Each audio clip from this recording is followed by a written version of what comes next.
I think what I will be concentrating on as I do the opening is on the importance of farming as an activity, not just for those who are dealing with the soil every day, but for the whole of society.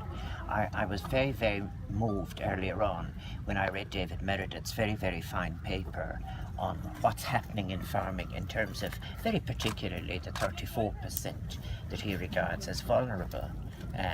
What does that mean? Really, when you look at the 140,000 farmers, they're in different circumstances. First of all, let me say I want to wish all those who are completing the harvest every success, because they've had a difficult time with uncertain weather, and particularly the grain people. It's very, very important for them. But you look across at the other side of it, farming is never just a sector. It involves an enormous number of people.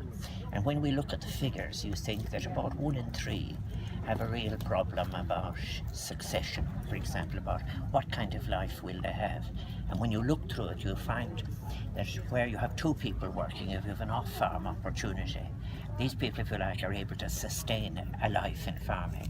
But if you are in the situation where you're removed from the major road networks, or if you are in a remote area and if you have only a single income, you are very vulnerable in relation to both prices. And I think what I'm saying there is it requires a direct intervention to sustain farming into the future.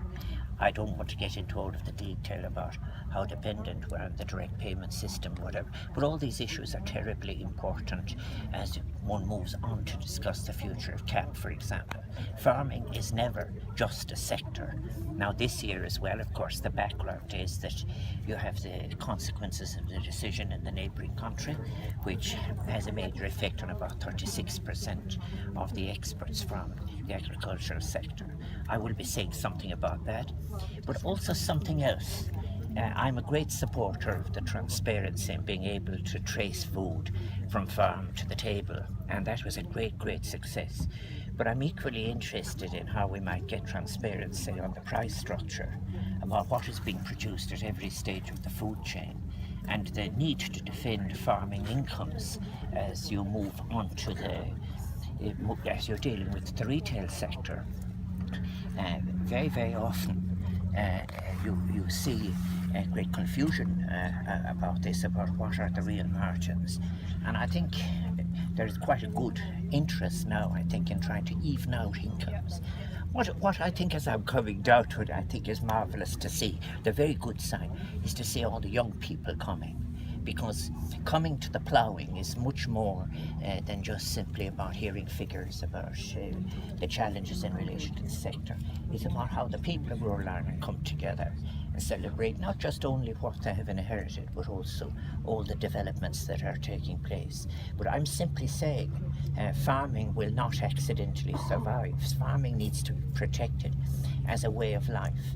And maybe one of the things I'm saying this year in particular, that if you lose rural viability, you're also creating an urban diseconomy, as you will know, is that if you allow services, as has happened in some of the areas, maybe the worst fall in the population, there are 40 of the district electoral divisions where the population has fallen.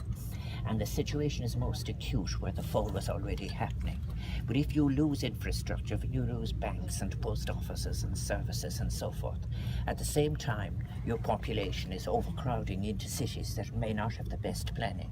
So you're getting rural depopulation and urban diseconomies.